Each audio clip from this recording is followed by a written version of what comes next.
नड्डा जी, आपको 24 मिनट है टाइम, तो आपने पार्टी के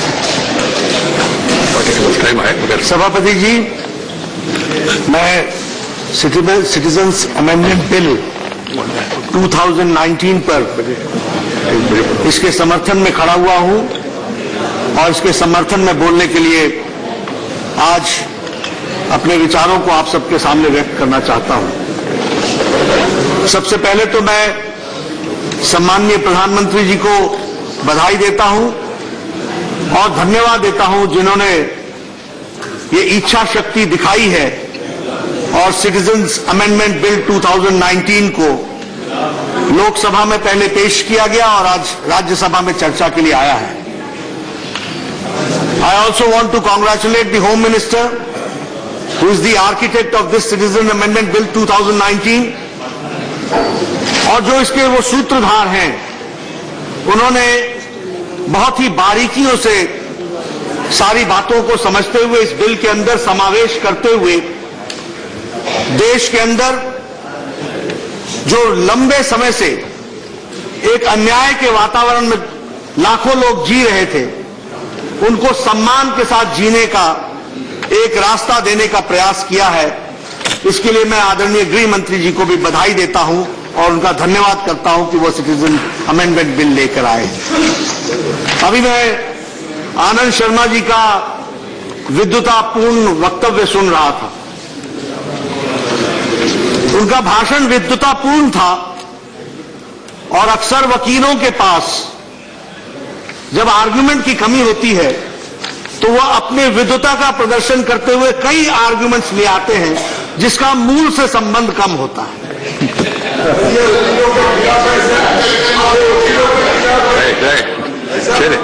चलिए प्लीज। जिसका मूल से संबंध कम होता है और इसलिए कई बार ये लगता है कि जो वक्तव्य आया है उसमें फोर्स तो बहुत होता है, उसमें आवाज भी बहुत होती है, लेकिन तथ्य कम होता है।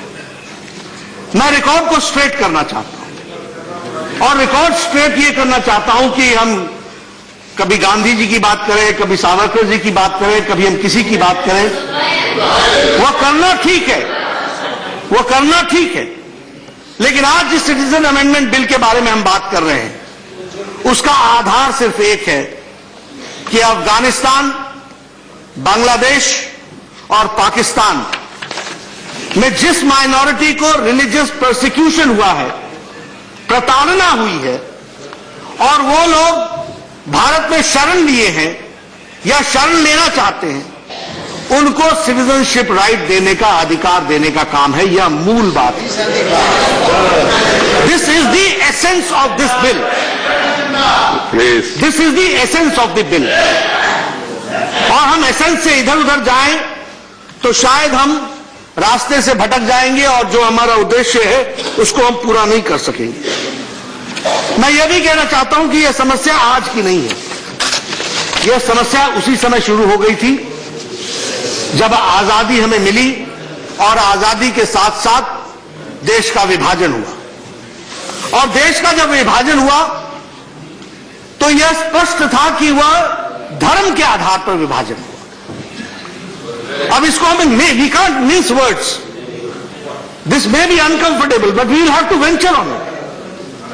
सच्चाई यही थी कि धर्म के आधार पर विभाजन हुआ और इस विभाजन की ट्रेजेडी हम सब लोग तो खैर पैदा भी नहीं हुए थे, मैं तो पैदा भी नहीं हुआ था, लेकिन जो मैंने सुना और जो इतिहास गवाह है, दुनिया में आज तक इतना बड़ा नरसंहार और इतना बड़ी संख्या में लाखों लोगों का एक बॉर्डर से दूसरे बॉर्डर जाना और दूसरे से इधर आना, ऐसा न पहले कभी हुआ न उसके बाद हुआ है। यह हमको ध्यान में रखना चाहिए। रातों रात लोगों ने के घर छोड़ के निकलना पड़ा, रातों रात अपनी प्रॉपर्टीज छोड़कर निकलना पड़ा। कोई उनको, जिसको कहते हैं कि लॉ एंड ऑर्डर की सिचुएशन में उनको कोई संरक्षण मिले, ऐसी परिस्थिति नहीं रही। यह ट्रेजेडी और यह नरसंहार हम सब लोगों ने देखा है। और मैं यह भी कहना चाहता हूं कि इस नरसंहार के समय उस समय के प्रधानमंत्री वो चाहते थे कि दोनों देशों में माइनॉरिटी प्रोटेक्ट की जाए। उनकी इच्छा थी कि दोनों माइनॉरिटीज दोनों कंट्रीज में प्रोटेक्ट हो। उस समय बांग्लादेश नहीं था, ईस्ट पाकिस्तान था और वेस्ट पाकिस्तान था, लेकिन प्रोटेक्ट हो इस बात की उनकी मन में इच्छा थी। लेकिन इच्छा होना और सच्चाई में धरातल में उतरने में जमीन आसमान का अंतर है। सच्चाई क्या हुई? हम लोग इस विभाजन की जब बात करते हैं तो हम कह सकते हैं कि उस समय इंडिया में माइनॉरिटीज कौन थे? Muslims, Sikh, Jain, Buddhist, Christian and Parsi minorities थे। उस समय पाकिस्तान में माइनॉरिटी कौन थे? ईस्ट और वेस्ट पाकिस्तान में Hindu, Sikh, Jain, Buddhist, Christian, Parsis and minorities, they were minorities.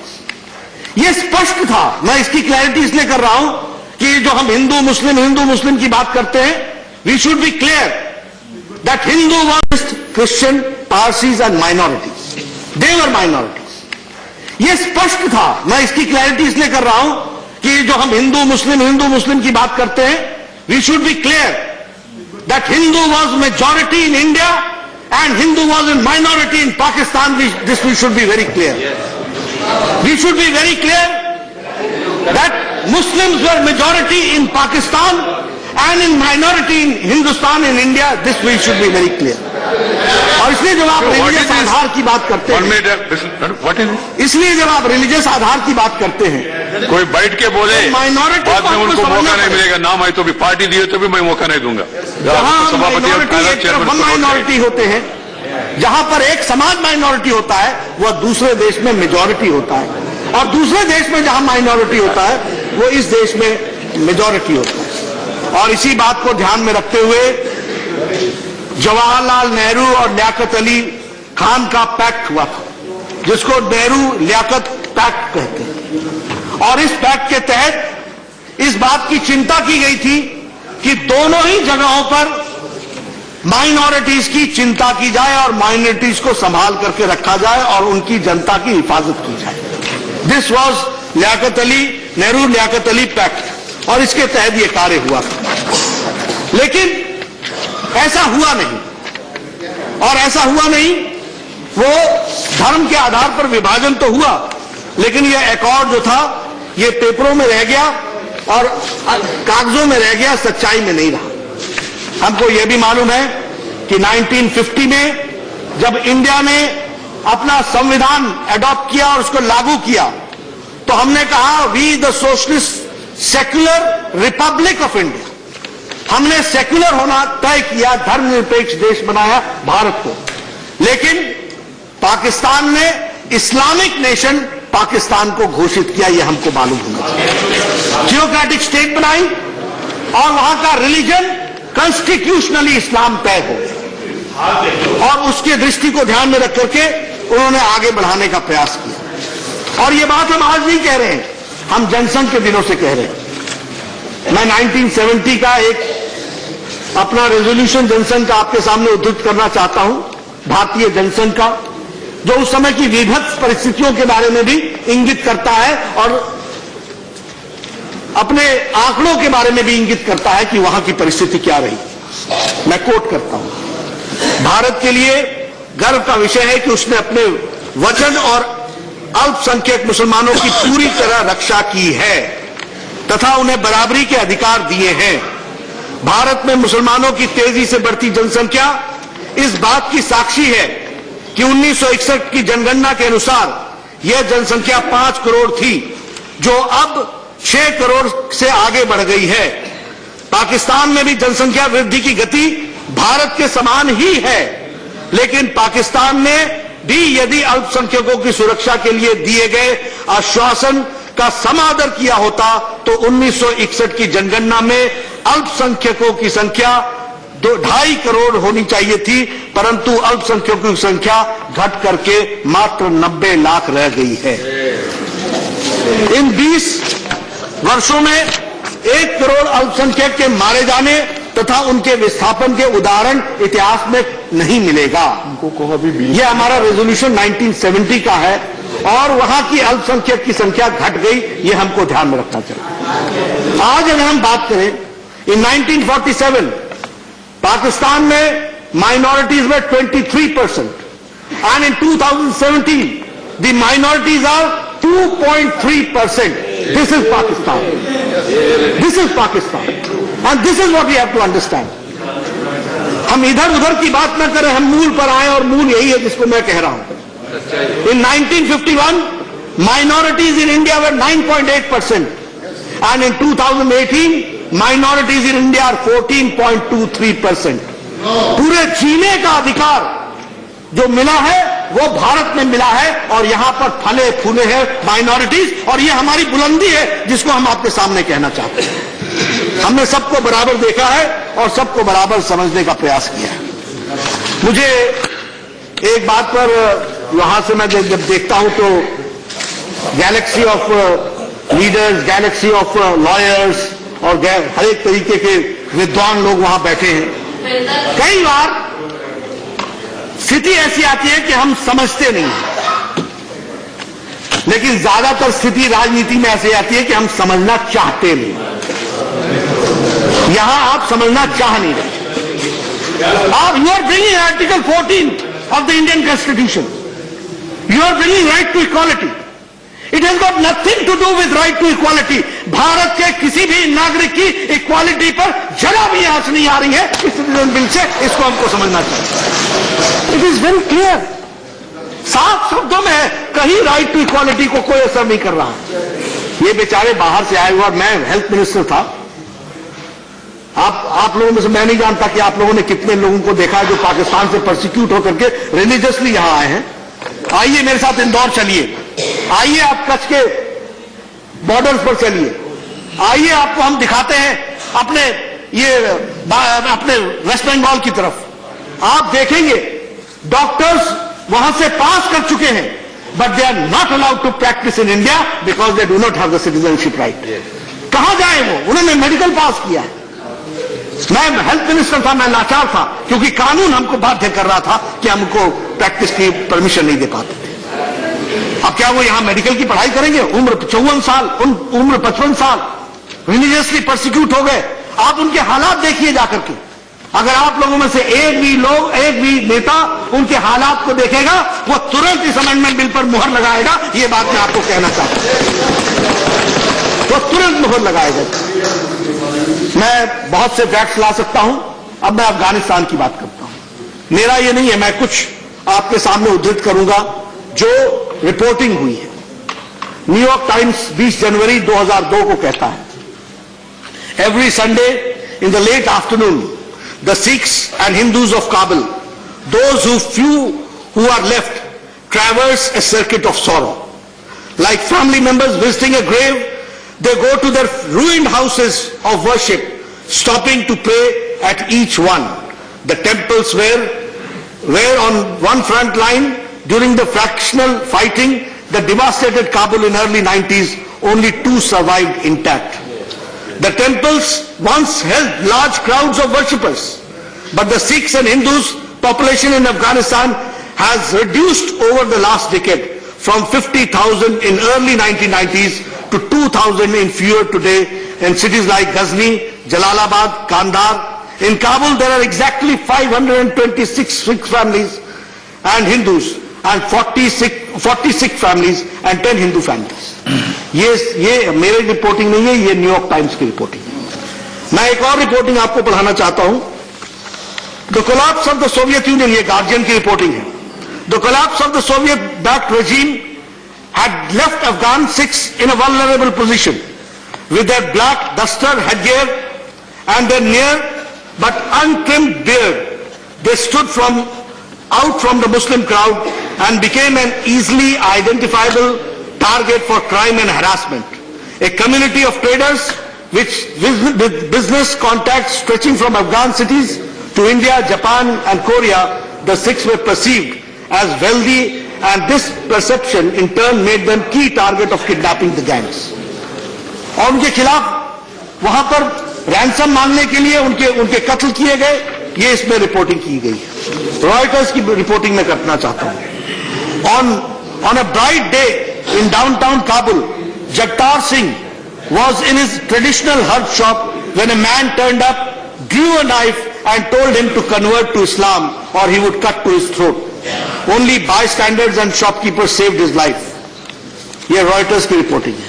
मैं ऐसी सारी रिपोर्टिंग यहां रख दूंगा ताकि वो सदन का पार्ट बन जाए. मैं भावनाओं को, उत्तेजनाओं को बढ़ाना नहीं चाहता, लेकिन कुछ फैक्ट्स में रखना चाहता था कि किस तरीके से इन देशों में माइनॉरिटीज के साथ सलूक किया गया है, वो हमको समझना चाहिए और उसको मैं आपके सामने रखना चाहता हूं. जहां तक सवाल, मैंने पहले भी आर्टिकल 14 का जिक्र किया है.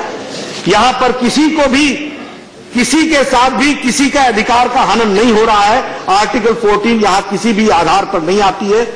जब प्रोसिक्यूशन रिलीजियस के आधार पर होगा तो उत्तर भी रिलीजन में ही मिलेगा और उसी दृष्टि से उसको देखना चाहिए, इससे ज्यादा नहीं देखना चाहिए, यह मैं कहना चाहता हूं.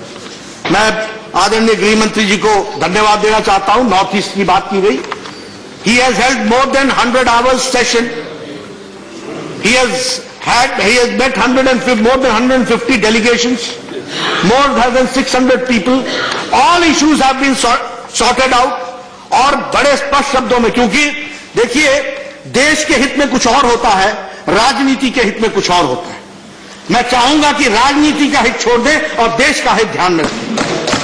भ्रम हटाने का प्रयास करें. नॉर्थ ईस्ट में आपने भ्रम फैलाने का प्रयास किया है कि नॉर्थ ईस्ट वालों के साथ ये हो जाएगा, उनकी सैंटिटी खत्म हो जाएगी, उनकी कल्चरल आइडेंटिटी खत्म हो जाएगी, उनका अस्तित्व समाप्त हो जाएगा. गृह मंत्री जी ने लोकसभा में बड़े विस्तृत रूप में जवाब दिया है. सबकी आइडेंटिटी बरकरार रहेगी, एंटिटी बरकरार रहेगी, इनर लाइन परमिट बरकरार रहेगा और उनके ऊपर इस चीज का असर नहीं पड़ेगा. इसका शेड्यूल 6 का वो हम ध्यान में रख करके उसको वो इस पर एप्लीकेबल नहीं होगा. ये बात बड़े स्पष्ट शब्दों में हमारे गृह मंत्री जी ने कही है. इसलिए मैं इन बातों को आपके सामने रखते हुए आपसे निवेदन करना चाहता हूं. और एक बात और कहना चाहता हूं जरूर. कई बार क्या होता है कि हम लोग भूल जाते हैं कि हमारी पार्टी का कब और क्या और कैसा स्टैंड रहा है. और इसी तरीके में कई बार क्योंकि सिर्फ जगह बदल जाती है तो उससे आर्ग्यूमेंट्स बदल जाते हैं. मैं चाहूंगा कि this bill is in the national interest. So by changing side, don't change your arguments. और मैं इसलिए कहना चाहता हूं कि मैं कोट करना चाहता हूं 18 दिसंबर को.